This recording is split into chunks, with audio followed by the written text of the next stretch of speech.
네, 할렐루야. 우리 자업들 한번 인사하겠습니다. 오늘 또 주님이 잘해주십니다. 또 주님이 잘해주십니다.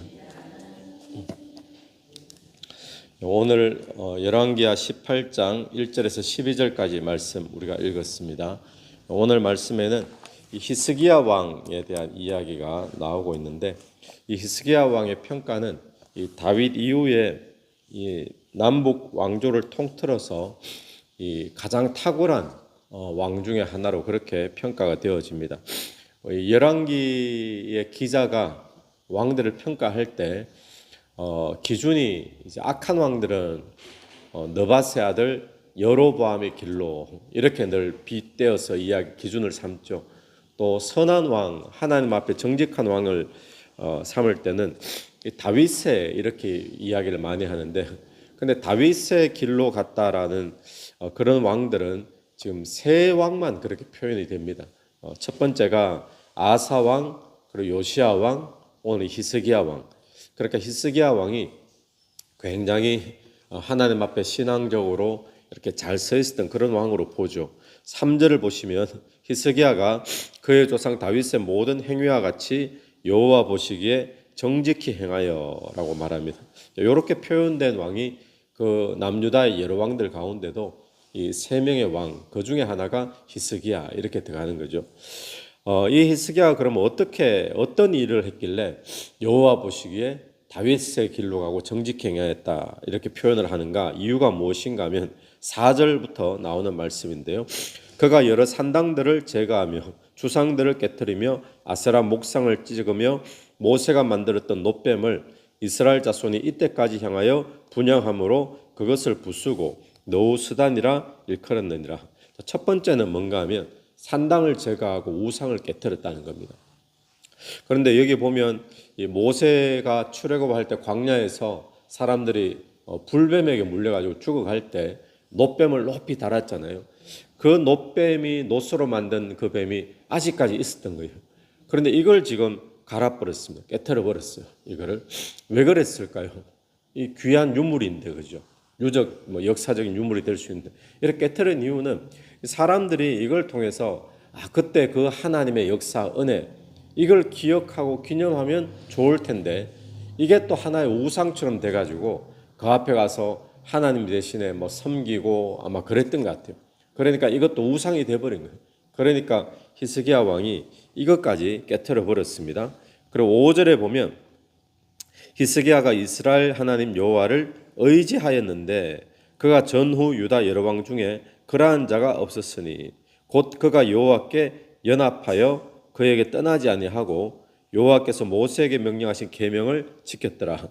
자, 히스기야 왕이 어떤 일을 했길래 이 다윗의 모든 행위와 같이 여호와 보시기에 정직했다. 어떤 일을 했길래 이런 평가가 나오는가? 크게 두 가지를 볼 수 있는데, 첫 번째는 산당을 제거하고 우상을 깨뜨렸다는 것. 두 번째는 뭡니까? 여호와를 의지하고 여호와께 연합했다. 그러니까 연합했다는 것은 말씀 가운데 딱 붙어 있었다는 거예요. 계명 가운데. 여러분, 우상은 뭡니까? 우상은 하나님 대신하는 게 우상이잖아요. 하나님을 의지해야 되는데 따로 의지하는 게 우상이 되는 거죠. 또 하나님께 예배해야 되는데 또 다른 거 예배하는 그게 우상이 되는 거죠. 믿어야 되는데.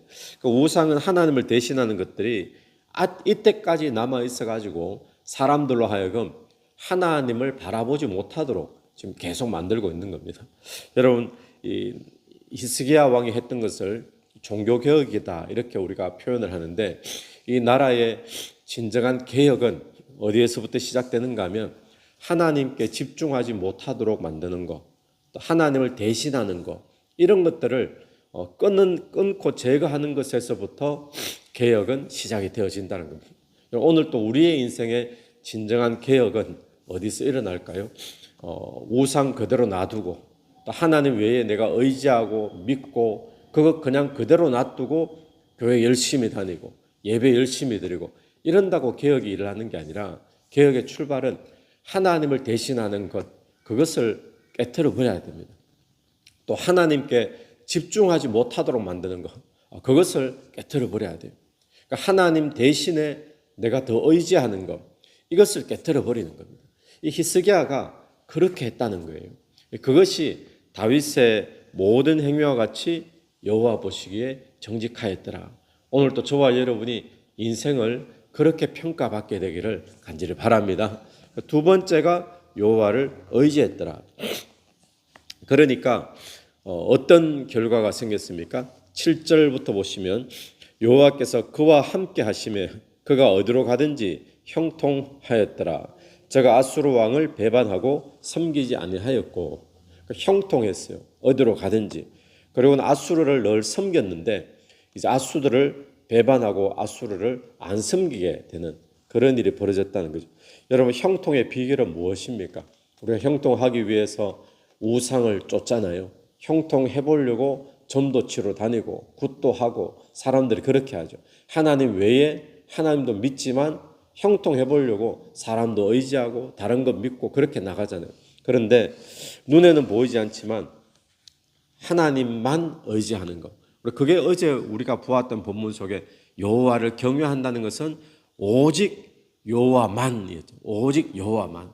그런 것처럼 하나님만 의지하는 것. 그것이 우리의 인생의 진정한 형통인 줄로 믿고 오늘 또 우상을 깨트리고 하나님만 의지하며 나가는 그런 저와 여러분 되기를 간절히 바랍니다.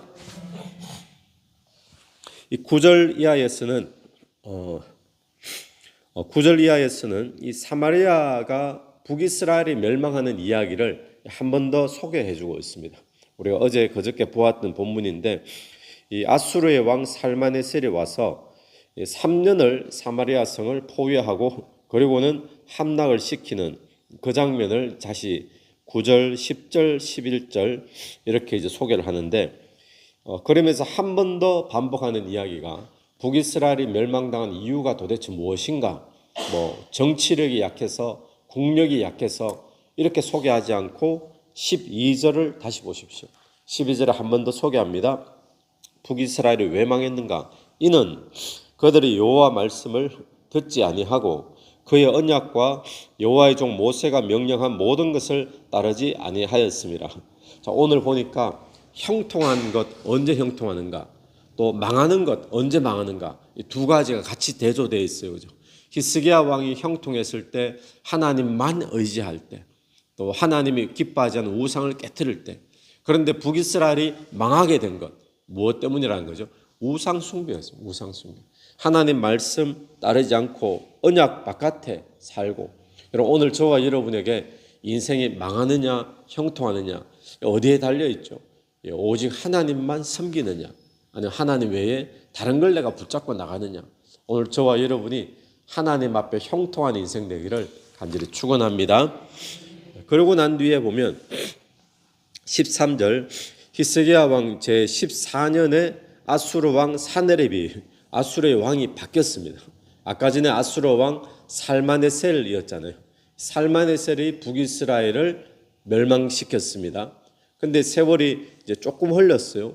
몇 년 흘렀는데 왕이 산헤립으로 바뀌었습니다. 산헤립이 올라와서 유다 모든 견고한 성읍들을 쳐서 점령하며 이 산헤립이 유다로 이제 남아있는 유다만 남아있었는데 올라와서 유다의 여러 성들을 다 점령을 시켜버립니다. 그리고는 이제 예루살렘하고 몇 개 남지 않은 거죠.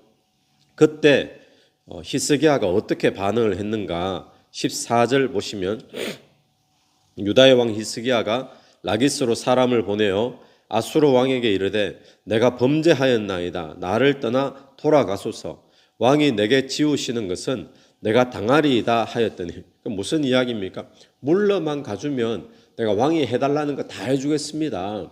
왕이 요구하는 거 다 들어주겠습니다. 점령하지 말고 물러만 가주십시오. 아수르 왕 사네립에게 이야기를 한 거예요. 누가요? 히스기야 왕이. 그 믿음 좋던 히스기야 왕이 지금 그러는 거예요. 그러니까 아수르 왕이 무엇을 요구합니까? 아수르 왕이 곧 은 300달란트, 금 30달란트를 정하여 유다 왕 히스기야에게 내게 한지라. 어마어마한 양이죠. 금하고 은하고 몇십 달란트, 은 300 이렇게 내라고 하니까 그 많은 양의 금이 없는 거예요. 없으니까 뭐라는가 하면 15절 히스기야가 이에 여호와의 성전과 왕궁 곳간에 있는 은을 다 주었고 그때에 유다 왕 히스기야가 여호와의 성전 문의 금과 자기가 모든 기둥에 입힌 금을 벗겨 모두 아수르 왕에게 주었더라. 심지어는 성전 안에 있는 성전 기구의 은, 또 성전 문에 있는 금, 이거 다 벗겨내 가지고 아수르 왕에게 다 갖다 주었더라라고 이야기를 하고 있습니다. 아수르 왕의 요구대로 주게 된 거죠. 그러면 우리가 여기서 볼 수 있는 것은 뭔가 하면 이 집권했던 초기에 종교개혁을 단행하고 하나님만 의지하고 하나님께서 형통케 하셨잖아요. 그랬던 히스기야 왕에게도 지금 위기가 오더라는 겁니다. 위기가 오더라. 여러분, 오늘 우리가 생각해야 될 것은 성도가 하나님의 뜻대로 산다고 해서 위기가 오지 않는가? 아닙니다. 하나님 뜻대로 살 때도 위기는 옵니다. 근데 그때가 중요한 때거든요. 그때가. 성경에도 보십시오. 다니엘을 보면 다니엘이 늘 하나님 앞에 시간을 정해놓고 기도하고, 근데 위기가 오잖아요. 그 위기가 뭐였습니까? 사자 굴 속에 던져져 버린 거예요. 던져지겠다 위협이 아니라 던져져 버린 거예요. 다니엘의 세 친구들도 보십시오. 하나님 앞에 더럽히지 않겠다, 거룩하게 살겠다 이렇게 나아가니까 풀무불에 던져져 버리는 거예요. 오늘 우리가 하나님 말씀대로 살겠다, 또 살고 결단하고 종교개혁하고 의지하고 이렇게 나가도 인생의 위기는 온다라는 것을 우리는 기억을 해야 됩니다. 그런데 그 위기 때가 중요한데 그 위기 때 뭘 해야 될까요? 그 위기 때도 끝까지 인내하며 나가는 겁니다. 죽으면 죽으리라가 요때 나오는 말이지, 죽으면 죽으리라가 그냥 편안할 때 나오는 이야기가 아니에요. 하나님 말씀대로 살고 있는데 위기가 올 때, 하나님 말씀대로 살고 있지만 또 어려움과 어떤 사건이 터질 때, 그때 할 수 있는 말이 죽으면 죽으리라. 그 이야기가 그때 나오는 거잖아요. 오늘 또 저와 여러분의 삶에 주를 위해 섬기겠다, 주를 위해 살겠다고 할 때 늘 탄탄대로만 있는 것이 아니라 그때도 위기가 있다라는 사실 우리가 기억하면서, 그럼 그 위기 때도 뭘 하는 거예요? 이 히스기야 왕은 어떻게 됐습니까? 편안할 때 종교개혁 잘했잖아요. 여러 가지 부담스러운 거 다 헤쳐나갔죠. 근데 더 큰 위기가 왔을 때 그때 무너져 버린 거예요.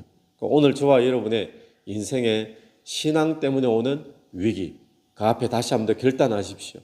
무너지지 않게 해달라고 기도하시고, 그때가 다니엘처럼 사자 굴이면 들어가는 겁니다. 그때는. 그러다 죽으면요, 죽는 거예요. 그때는.